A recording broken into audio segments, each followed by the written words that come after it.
ધરમપુર નગરપાલિકા સંચાલિત શ્રીમંત મહારાણા શ્રી નારણ દેવજી લાઇબ્રેરી અને સાહિત્ય પ્રભાત ખરેખર એમને સલામ એટલા માટે છે કારણ કે ગુજરાતી ભાષા, સાહિત્ય, કવિતા, ગઝલ અને આપણી ગળથુથી સાથે આપણે વળગી રહીએ એને માટેનું ઉત્તમ કામ આ બધા ભેગા થઈને મળે છે.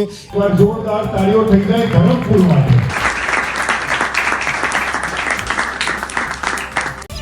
બાજુની બારીએ નજર મૂકીને રાહ જોવાના રસ્તે બેઠી બેઠી ભટકી પડી અને હાંજ પડીને રામુ કાકાનો દીકરો દોડતો દોડતો લોહી લુહાણ આવ્યો. એમને પળભર જોયા નહીં ને જીવ તાળવે ચોટ્યો. ગભરાયેલા શ્વાસીને પૂછ્યું, એ ક્યાં? રામુ કાકાના દીકરાની નજર નીચે પડીને મેં જોરથી ચીસ મૂકી, અરે મંગા!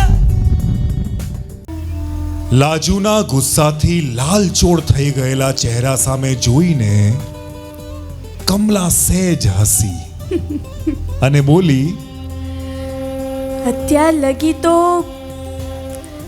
એણે જ જીવાડી છે. ધૂળ! આ તે કઈ જિંદગી છે? દીકરાની વહુ લેવા નહીં આવી? અરે સાહેબ, હજુ એના લગ્ન ક્યાં થયા છે? આ તો હજુ 22 વર્ષનો છે.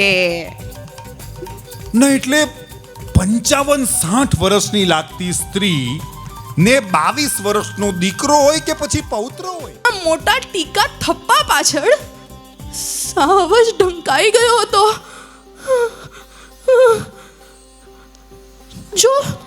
જો આ સફેદ રંગની યાત્રા અનંત છે તો મારા લાલ રંગની યાત્રા અનંત કેમ નહીં?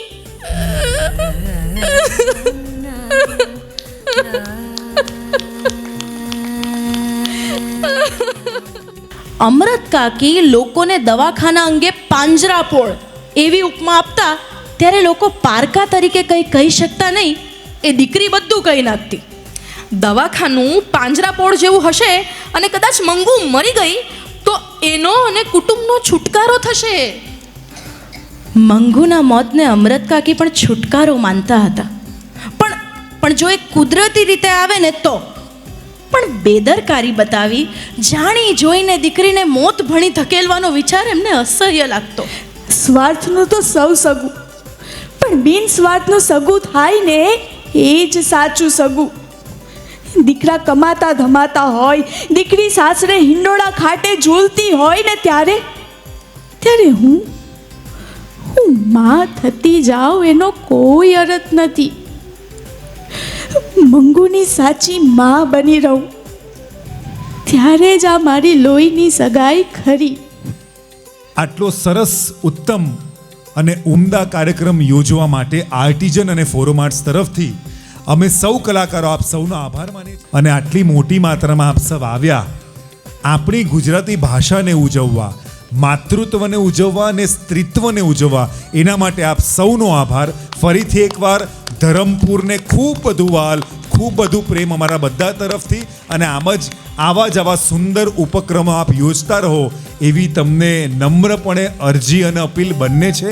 અને થેન્ક યુ સો મચ. તમારું વાલ અને તમારો પ્રેમ આજે અમે અહીંયાથી લઈને જવાના છે એના માટે તહે દિલથી હાથ જોડીને આપ સૌને થેન્ક યુ.